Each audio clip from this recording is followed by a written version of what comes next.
নমস্কার, আমার বাংলা সংবাদে আমি সমর্পিতা ভট্টাচার্য আপনাদের স্বাগত জানাচ্ছি। প্রথমে দেখে নেব আজকের সংবাদ শিরোনাম।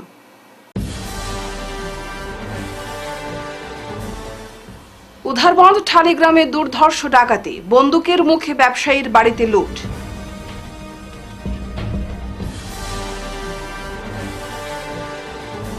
সিভিল হাসপাতালে ব্লাড কম্পোনেন্ট সেপারেশন ইউনিট উদ্বোধন দীপায়নের।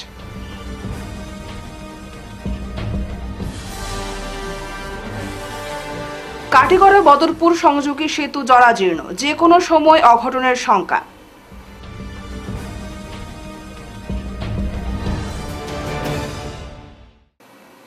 এবারে বিস্তারিত আমার বাংলা সংবাদ। দুর্ধর্ষ ডাকাতির ঘটনা ঘটেছে উধারবন্দ লাঠিগ্রামের শিবেরবন্দ এলাকায়। এক ব্যবসায়ীর বাড়ি থেকে 6.5 ভরি স্বর্ণালঙ্কার সহ নগদ অর্থ 1,20,000 টাকা ও 4টি মোবাইল ফোন লুটপাট করে ডাকাতরা। ঘটনার খবর ছড়িয়ে পড়তে গোটা এলাকায় চাঞ্চল্য সৃষ্টি হয়। শুক্রবার রাত আনুমানিক 2:30 নাগাদ ঘটনাটি ঘটেছে ঠালিগ্রাম শিবেরবন্দ টিকলপাড় জিপি কার্যালয় সংলগ্ন সুব্রত দত্তের বাড়িতে। খবর পেয়ে ঘটনাস্থলে ছুটে যান উধারবন্দ থানার ওসি ও কুম্ভীরগ্রাম সিকিউরিটি আউটপোস্টের ইনচার্জ। তারা গিয়ে তদন্ত শুরু করে জানতে পারেন, ডাকাতের দল পালিয়ে যাওয়ার পথে গুয়াবাড়ি রাস্তার কালী মন্দিরের পাশে একটি মোবাইল ফোন ফেলে গেছে। তারা প্রথমে শিলচর থেকে ফরেন্সিক দল ডেকে এনে রাস্তায় ফেলে যাওয়া মোবাইল ফোন উদ্ধার করেন। বাড়ির মালিক সুব্রত দত্ত ও তার স্ত্রী রাখি দত্ত সংবাদ মাধ্যমকে জানান, শুক্রবার রাত 2:30 নাগাদ ডাকাতের দল তাদের বাড়িতে প্রবেশ করে। বাড়িতে প্রবেশ করার পর ঘরের বারান্দায় গ্রিল ভেঙে প্রবেশ করে নিজেদের সিবিআই এর লোক বলে পরিচয় দিয়ে ডাকাডাকি শুরু করে। পরে ঘরের দরজা ভেঙে 5 জন ডাকাত আগ্নেয়াস্ত্র, ভোজালি, শাবল, মুগুর নিয়ে ভেতরে প্রবেশ করে।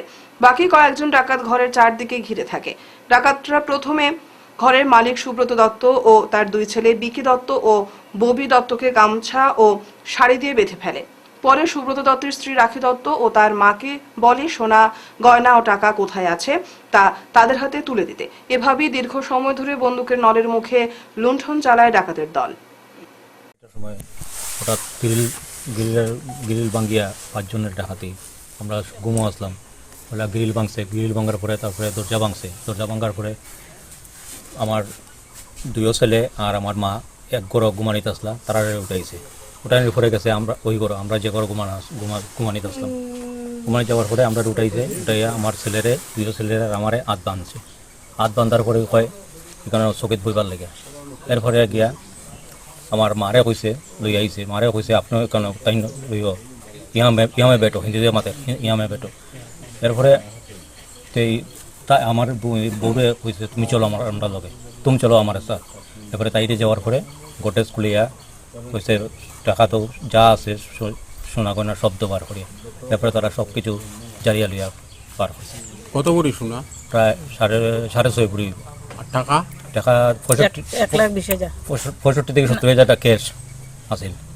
না ওটা আর যা আছিল 45,000। আমি তো তোমার তো জানি না, বলতে মিলে আমি 65,000 কইলাম। 1,20,000 ক্যাশ আর 6.5 ভরির মতো সোনা। তারা কি তাই হিন্দিতেই মারছে? হিন্দিও মারছে, বাংলাও মারছে, এসামিসও মারছে। কয়জনের দল আসলো? আমরা ঘর তো ঢুকে 5 জন। তারা হাতে কোনো অস্ত্র আছিল, বন্দুক আছিল, তারপরে ইয়ে আছিল, পিং সাফল আছিল, আর ওই যে মুগুরও আছিল হাতো। বন্দুক কয়টা আসলো? বন্দুক সবের হাতে বন্দুক আছে। শিলচরের স্বাস্থ্যসেবার পরিকাঠামো উন্নত করার লক্ষ্যে এসএম দেব সিভিল হাসপাতালে অত্যাধুনিক ব্লাড কম্পোনেন্ট সেপারেশন ইউনিটের উদ্বোধন হয়েছে। শনিবার আনুষ্ঠানিকভাবে এর উদ্বোধন করেন শিলচরের বিধায়ক দীপায়ন চক্রবর্তী। সঙ্গে ছিলেন কাছাড়ের জেলা কমিশনার মৃদুল যাদব, স্বাস্থ্য বিভাগের অতিরিক্ত জেলা কমিশনার ডাক্তার খালেদা সুলতানা এবং সহকারী কমিশনার জুনালী দেবী, স্বাস্থ্য বিভাগের যুগ্ম সঞ্চালক ডাক্তার শিবানন্দ রায়, শিলচর সিভিল হাসপাতালের সুপারিনটেন্ডেন্ট ডাক্তার অরূপ কুমার পাটোয়া ও ব্লাড সেন্টারের ইনচার্জ ডাক্তার অর্পিতা দেব। পরে সতীন্দ্রমোহন দেব সিভিল হাসপাতালের কনফারেন্স হলে এক আলোচনা সভার আয়োজন করা হয়। সভায় মুখ্য অতিথি বিধায়ক দীপায়ন চক্রবর্তী সতীন্দ্রমোহন দেব সিভিল হাসপাতালের প্রশাসন এবং স্বাস্থ্য বিভাগের প্রচেষ্টার প্রশংসা করেন। পাশাপাশি সরকারের অবিচল প্রতিশ্রুতি তুলে ধরে বলেন, মুখ্যমন্ত্রী হিমন্ত বিশ্ব শর্মার নেতৃত্বে স্বাস্থ্য সেবা সুবিধাগুলো উন্নত করা হচ্ছে। এই ব্লাড কম্পোনেন্ট সেপারেশন ইউনিট সরকারের প্রতিশ্রুতির প্রমাণ। কাছাড়ের জেলা কমিশনার মৃদুল যাদব এই নতুন প্রযুক্তিগত সুবিধাগুলো এবং স্বেচ্ছাসেবী রক্তদানের গুরুত্ব তুলে ধরেন। আর আজকের দিনে আবারও আন্তরিকভাবে আপনাদের সকলকে শুভেচ্ছা জ্ঞাপন করছি।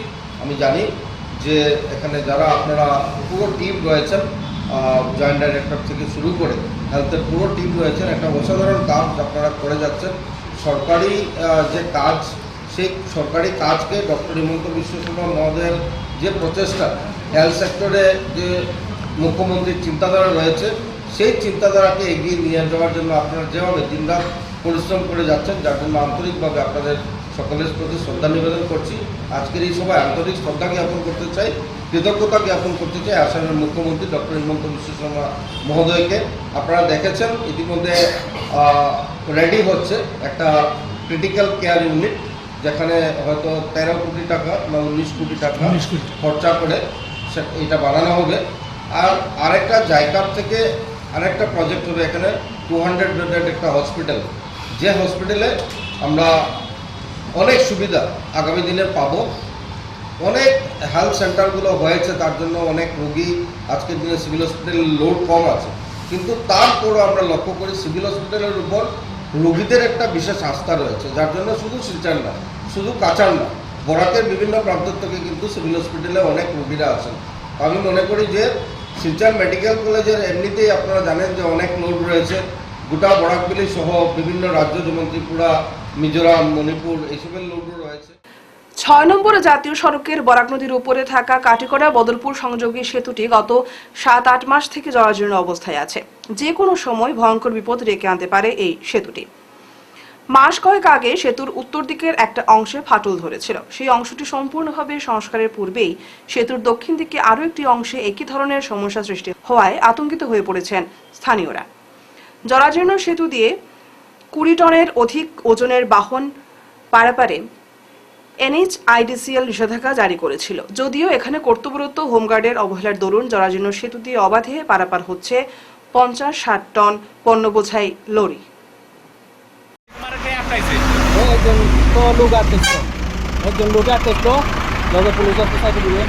পুলিশ না হোমগার্ড? হোমগার্ড কিতা চাইছে তোমার? চা পানির টাকা দিবার লাগে দিছো নি না, মিডিয়ার গায়ে আওয়াজে তারা সরে গেছে হোমগার্ড না, এটা পারতাম না যেটা আমার তো একটু চা পানির টাকা। কাছাড় পুলিশের মাদক বিরোধী অভিযান অব্যাহত। ফের 2 কোটি টাকার হেরোইন উদ্ধার হয়েছে। সেই সঙ্গে 2 পাচারকারীকে আটক করেছে পুলিশ। শনিবার এক সাংবাদিক সম্মেলনে কাছাড়ের পুলিশ সুপার নোমাল মাহাতো জানান, শুক্রবার রাতে শিলকুড়ির শিলডুবি এলাকায় একটি পিকআপ ভ্যান আটক করে তল্লাশি চালিয়ে 35টি সাবানের বাক্স থেকে 415 গ্রাম হেরোইন ও নগদ 2 লক্ষ টাকা উদ্ধার করে পুলিশ। সেই সঙ্গে 2 জন পাচারকারীকেও আটক করে। এই মাদক পাচারকারীরা হলো আনোয়ার হোসেন লস্কর ও রিপন আহমেদ লস্কর। পুলিশ সুপার জানান, বাজেয়াপ্ত করা হেরোইনের বাজার মূল্য 20 লক্ষ টাকা হবে। एक गाड़ी बोलेरो पिकअप वैन, उसका नंबर था AS11CC 8697। ये गाड़ी को हम लोगों ने सिलकुड़ी रोड, ये सिलचर पुलिस स्टेशन के अंतर्गत आता है, उसमें हम लोगों ने इनको इंटरसेप्ट किया। इंटरसेप्ट करने के बाद वहाँ पे हम लोग तलाशी चलाए। जब वहाँ से हम लोगों ने तलाशी चलाया, तलाशी के दौरान वहाँ पे 2 आदमी जो गाड़ी में था, उसका एक आदमी का नाम है अनवर हुसैन लश्कर और दूसरे आदमी का है रिपन अहमद लश्कर। दोनों धलाई एरिया का है आदमी है। दोनों का जो हम लोगों ने पूछताछ किया और इंट्रोगेशन किया। इंट्रोगेशन के बाद पता चला कि वो लोग ने कुछ स्पेशली मेड चैम्बर्स गाड़ी में बनाया है और चैम्बर्स के अंदर में कोई नार्कोटिक सब्सटेंस वो लोगों ने दबा के रखा है। तो हम लोगों ने फिर मिस्त्री को बुलाया। बुलाने के बाद जब हम लोगों ने वहाँ पे तलाशी चलाया तो वहाँ पे 35 नंबर्स ऑफ सोप केसेस और उसी सोप केसेस में containing suspected to be heroins उसमें हम लोगों को बरामद हुआ। तो हम लोगों ने उसी जो प्लेस ऑफ ऑकरेंस है वहाँ पे ड्रग डिटेक्शन किट के जरिए हम लोगों ने उसको टेस्ट किया। टेस्ट करने में भी हीरोइन का पॉजिटिव रिप्लाई आया। उसके बाद हम लोगों ने पूरे सामान जो था उसको हम लोगों ने सीज किया। और जब दोनों आदमी का हम लोगों ने उनको जब हम लोग इंट्रोगेशन किया, वो लोगों के पास से कैश अमाउंट 2 लाख का कैश अमाउंट भी बरामद हुआ और पूरे चीज़ इंक्लूडिंग द व्हीकल हम लोगों ने सीज किया। और सीज करने के बाद हम लोगों ने बाकी जो लॉफुली एक्शन लेना है उसके लिए हम काम कर रहे हैं। ये जो पूरे जो सामान है, जो नार्कोटिक सब्सटेंस जो हम लोगों ने सीज किया, इसका जो ब्लैक मार्केट में इसके amount near about 2 crore 20 lakh होगा। तो इसके लिए हम लोग बाकी काम कर रहे हैं। और जो सामान हम लोगों ने बरामद किया। কালাইন বন বিভাগ বড় সাফল্য অর্জন করেছে। ইকো সেন্সিটিভ জোন থেকে অবৈধভাবে পাথর সংগ্রহ করতে যাওয়া 5টি ডাম্পার ট্রাক আটক করেছে বন বিভাগ। দীর্ঘদিন ধরে একটি চক্র ওই এলাকা থেকে বেআইনি পাথর উত্তোলন করছিল। খবর পেয়ে বন বিভাগের দল অভিযান চালিয়ে ট্রাকগুলো আটক করে। বন বিভাগ জানিয়েছে, পরিবেশ রক্ষায় এ ধরনের বেআইনি কার্যকলাপের বিরুদ্ধে কঠোর ব্যবস্থা নেওয়া হবে। ঘর ঘর জল প্রধানমন্ত্রী নরেন্দ্র মোদীর প্রতিটি বাড়িতে 55 লিটার জল পৌঁছে দেবার কথা বললেও শিলচর এনআইটি সংলগ্ন মধুটিলা গ্রামে এই জল তাদের শুধু স্বপ্ন। গ্রামটিতে রয়েছে প্রায় 200টি পরিবার, আর পরিবারের প্রত্যেক সদস্য পানীয় জলের জন্য হাহাকার করছেন। এলাকার প্রতিটি জলের উৎস, নদী, নালা, পুকুর, কুয়ো সব শুকিয়ে গেছে। জলের উৎস হিসেবে সরকারিভাবে যে কুয়োগুলো খনন করা হয়েছিল সেগুলোতে নেই জল। ফলে পানীয় জল সংগ্রহে মহিলাদের যেতে হচ্ছে দূরের হাওরে বা বিলে। মধ্যরাতে উঠে জল সংগ্রহ করতে পারছেন না গ্রামবাসীরা। 2004 সালে একটি প্রকল্প এসেছিল, কিছুটা কাজও হয়েছিল, কিন্তু সম্পূর্ণ না হওয়ায় জলের সমস্যা যা ছিল তা রয়ে গেছে। প্রাক্তন সাংসদ রাজদীপ রায়, প্রাক্তন ডেপুটি স্পিকার সোনার প্রাক্তন বিধায়ক আমনুল হক লস্কর, বর্তমান বিধায়ক করিমুদ্দিন বরভুইয়া ওরফে সাজু, বরাক উন্নয়ন মন্ত্রী কৌশিক রায় সহ বিভিন্ন জনের কাছে বারবার বলা সত্ত্বেও তাদের দাবি পূরণ হচ্ছে না। বর্ষায় জলে তাদের ঘরবাড়ি ডুবিয়ে যাওয়ার আতঙ্ক, আর এই মরশুমে জল না পাওয়ার আতঙ্কে দিশেহারা গ্রামবাসীরা। এমএলএ আমরা সুনাইয়ের আগে তো সুনাইয়ের এমএলএ আসলা, সুনাইয়ের এমএলএ কইছি তাই কই করে দিমু পিএইচি করে দিমু, না কোনো অ্যাকশন নিশ্চয় না। কোনো রাজদীপের লাগে, রাজদীপ এমপি তাই আমরা গেছিলাম রাস্তার লাগি। 3-4 বার আমরা গ্রামের মর্মী 10-5 জন মিলিয়া গেছি, তাই কিছু ঠিক আছে দরখাস্ত দেও। পরেরবার দরখাস্ত দিলাম, পরে কোন আর হইতো না সামনে। কিন্তু রাস্তার এরকম অসুবিধা, ফ্লাড হইলে আমরা আসা যাওয়ার খুবই অসুবিধা হয়। নৌকা ছাড়া তো আমরা কোনো গতিও নাই, চতুর্দিকে জল হয়ে যায়। আমরা সামনে একদম কোনো উপায় নাই, একমাত্র নৌকা ছাড়া চলাফেরা করি। দ্বীপের মতো হয়ে যায় এটা।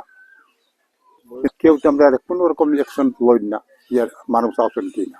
এটা কুয়া, কিন্তু 6 মাস জল থাকে তো 6 মাস নাই। হ্যাঁ করছি, তারা কইনি জলের লাগে করছি, কইছে পিএইচি দিলাম, কিন্তু করিয়া দেন না। নরেন্দ্র মোদী কইছেন জলের সুবিধা হইব, 25 লিটারও পাওয়া যায় না। জল নাই তো কই থেকে পাইব? আপনার গ্রামের নাম? মধুটিলা বস্তি। কতটা পরিবার আছে? 150-200 পরিবার, মানুষ 1000 হইতে 800। পিএইচের লাগে ডিমান্ড দিবানি আপনারা? হয়তো ঠিক ভালোই আছে স্যার। দেখো আমরা ডিমান্ড কতবার করছি, এখনো করবো, হইলে তার আর কি সুবিধা। শিলচর তারাপুরের ঐতিহ্যবাহী রামকুমার নন্দী পাঠশালার 75তম বর্ষপূর্তি উপলক্ষে বিভিন্ন কর্মসূচি হাতে নেওয়া হয়েছে। অনুষ্ঠানকে কেন্দ্র করে শনিবার তারাপুর কানাইলাল নিয়োগী রোডে প্রদীপ প্রজ্বলনের মাধ্যমে প্রদর্শনীর উদ্বোধন করা হয়। এছাড়া পথচিত্র ও অঙ্কন প্রতিযোগিতাও অনুষ্ঠিত হয়। 2 মার্চ অর্থাৎ রবিবার বিদ্যালয় প্রাঙ্গণে পতাকা উত্তোলন, রামকুমারের প্রতিকৃতিতে মাল্যদান ও শোভাযাত্রা সহ অনুষ্ঠিত হবে বক্তৃতা অনুষ্ঠান। 1949 সালের 2 মার্চ শিক্ষা প্রতিষ্ঠানটি তারাপুর অঞ্চলে স্থাপিত হয়েছিল এবং বিভিন্ন বাধা বিঘ্নকে পেছনে ফেলে এতদ অঞ্চলের প্রথম শিক্ষা প্রতিষ্ঠান হিসেবে রামকুমার নন্দী পাঠশালা বিগত 75 বছর ধরে শিশুদের প্রাথমিক শিক্ষা দিয়ে আসছে এবং এই শিক্ষা প্রতিষ্ঠান থেকে অনেক ডাক্তার ও ইঞ্জিনিয়ার সহ বিভিন্ন পদের শিক্ষার্থীরা বেরিয়ে এসে সারা পৃথিবীতে ছড়িয়ে রয়েছে। উদ্যোক্তাদের এই কর্মযজ্ঞকে সফল ও সার্থক করে তুলতে সকলের সহযোগিতা কামনা করেছে। অনেক doctor, engineer, chartered accountant, scientist অনেক বেরিয়েছে এই স্কুলের প্রোডাক্ট। তো আমরা গর্বের সাথে আজকে 75 বছর পূর্তি এই সেলিব্রেশন শুরু করেছি। আমরা সকালবেলা আমরা এখানে পথচিত্র অঙ্কন হয়েছে আমাদের অ্যালুমনি দ্বারা, যারা এক্স স্টুডেন্ট তারা করেছে, এবং এখন যে এক্সিবিশনটা আপনারা জাস্ট দেখলেন, এক্সিবিশন ওপেনিং হয়েছে বিশিষ্ট 2 জন শিক্ষক আর্টের, গণেশ নন্দী এবং গৌতম দত্ত মহাশয়ের হাত দিয়ে। তো এই যে এক্সিবিশন, এটাও কিন্তু স্কুলেরই শিক্ষক, শিক্ষিকা, স্টুডেন্ট, এক্স স্টুডেন্ট তাদের দ্বারাই এখানে প্রদর্শনী হচ্ছে। তো এই প্রদর্শনীতেও আমরা একটা পুরস্কারের ব্যবস্থা রেখেছি এবং আগামী কাল আমাদের একটা শোভাযাত্রা বেরোবে। আমরা সবাইকে অনুরোধ করব আমাদের এই প্লেটিনাম জুবিলি সেলিব্রেশনে আমাদের সাথে সহযোগী হওয়ার জন্য আমরা সবাইকে এইটুকু বলতে চাই যে ইংলিশ মিডিয়ামের স্কুলের দাপটের সাথে আমরা কিন্তু পিছিয়ে থাকতে চাই না। আমাদের এই স্কুল যাতে আরও এগিয়ে যায়, স্কুলের শিক্ষার পরিবেশ ভালো হয়, স্কুল থেকে ভালো স্টুডেন্ট বেরোয়, সেই দিকে আমরা সচেষ্ট আছি। মজুমদার পাঠশালাতে 75 বছর উপলক্ষে আমাদের যে কার্যসূচি নেওয়া হয়েছে তার প্রথম কিস্তিতে আমাদের চিত্র প্রদর্শনী এবং রাস্তায় চিত্র অঙ্কন সেই কর্মসূচি দিয়ে আমাদের কাজ শুরু হয়েছে। আজকের এই চিত্র প্রদর্শনীতে আমাদের আমন্ত্রিত অতিথি প্রফেসর গৌতম দত্ত, আসাম বিশ্ববিদ্যালয়ের আর্ট বিভাগের শিক্ষক, এবং প্রফেসর গণেশ নন্দী, উনিও আসাম বিশ্ববিদ্যালয়ের আর্ট শিক্ষক। ওনাদেরকে আমরা অভিনন্দন জানাচ্ছি। আমাদের আমন্ত্রণে ওনারা এসে আমাদের আজকে এই প্রদর্শনী কক্ষ ওনারা উদ্বোধন করেছেন। ওনাদের সাথে ছিল আরেকজন আর্টিস্ট চন্দ্রনাথ, ওনাকেও আমি অভিনন্দন জানাচ্ছি। আমাদের স্কুল 1949 সালে 2 মার্চ শুরু হয়েছিল, তাই ইতিমধ্যে 75 বছর পূর্ণ হয়েছে। আমরা সেই জন্য প্ল্যাটিনাম জুবলি পালন করছি। স্বাধীনতা সংগ্রামে শিলচরের স্বনামধন্য ব্যক্তি শচীন্দ্রমোহন দত্ত লাকুদার স্কুল বলে পরিচিত শিলচর শরৎপল্লী সর্বোদয় পাঠশালার বিদায়ী প্রধান শিক্ষক মনোজ কুমার পালকে সংবর্ধনা দেওয়া হয়। দীর্ঘ বছরের শিক্ষকতা থেকে বেরিয়ে নিজেকে একা মনে করছেন বলে জানান বিদায়ী প্রধান শিক্ষক মনোজ। আজ শুক্রবার বিদায়ী সংবর্ধনা অনুষ্ঠানকে কেন্দ্র করে পড়ুয়া শিক্ষক শিক্ষিকাদের মধ্যে এক ব্যতিক্রমী চিত্র ফুটে ওঠে। শিক্ষকদের মধ্যে অনেকেই বক্তব্য রাখতে গিয়ে আবেগিক হতে দেখা যায়। প্রধান শিক্ষক মনোজ পালের সান্নিধ্যে আজকে যতটুকু হইতে পারছি বা যতটুকু পারি না, সবই ওনার মানে ওনাকে আমার কৃতজ্ঞতা জানাই যে ওনার কাছ থেকে আমি জানতে পারছি, শিখতে পারছি, বুঝতে পারছি।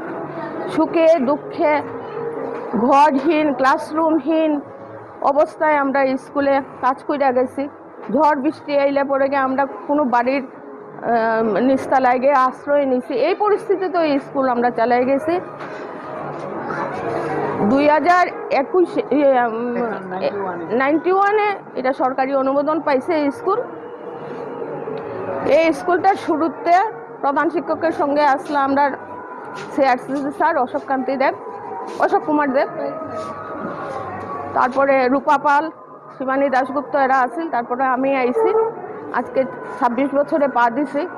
তো আজকে সত্যিকারেই নিজেরা খুব নিঃস্ব অনুভব করলাম যে মানুষরা আমরা সবাই বট গাছের মতন আমরা সাহায্য করিয়া, ছায়া দিয়া, সান্ত্বনা দিয়া, সুখে দুঃখে সামলাইয়া নিয়া, অনেক কিছু নিজের উপরে দিয়ে নিয়ে গিয়া তবু আমরা সামলাইয়া এই স্কুলের সুনাম অটুট রাখিয়া গেছুন।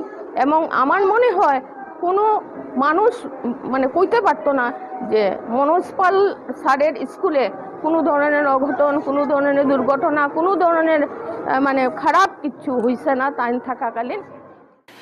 সমগ্র রাজ্যের সঙ্গে প্রতি বছরের মতো এবারও ধর্মীয় আচার অনুষ্ঠানের মধ্য দিয়ে দূর দূরান্তের ভক্তদের সমাবেশে ঐতিহ্যবাহী মহাবীর ছড়ায় মহাশিবরাত্রি বার্ষিক উৎসব উদযাপন হয়।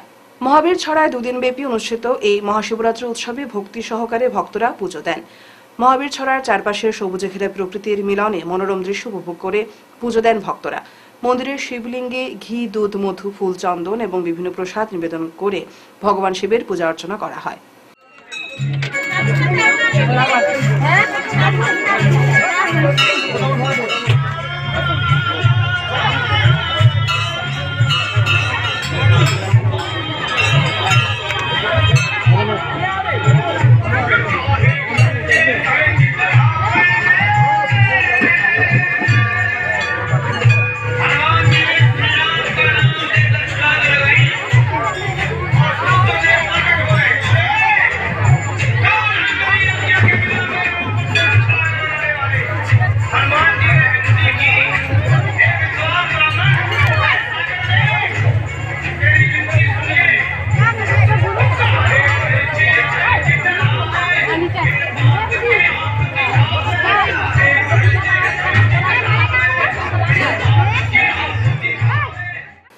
শেষ করার আগে বিশেষ আমার বাংলা খবর আরো একবার।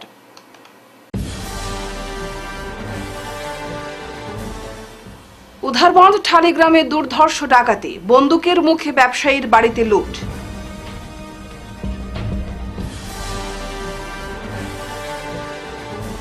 সিভিল হাসপাতালে ব্লাড কম্পোনেন্ট সেপারেশন ইউনিট উদ্বোধন দীপায়নের।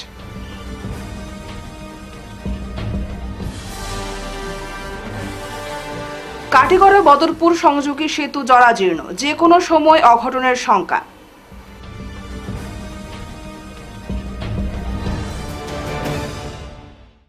এখনকার মতো আমার বাংলা সংবাদ এ পর্যন্তই। নমস্কার।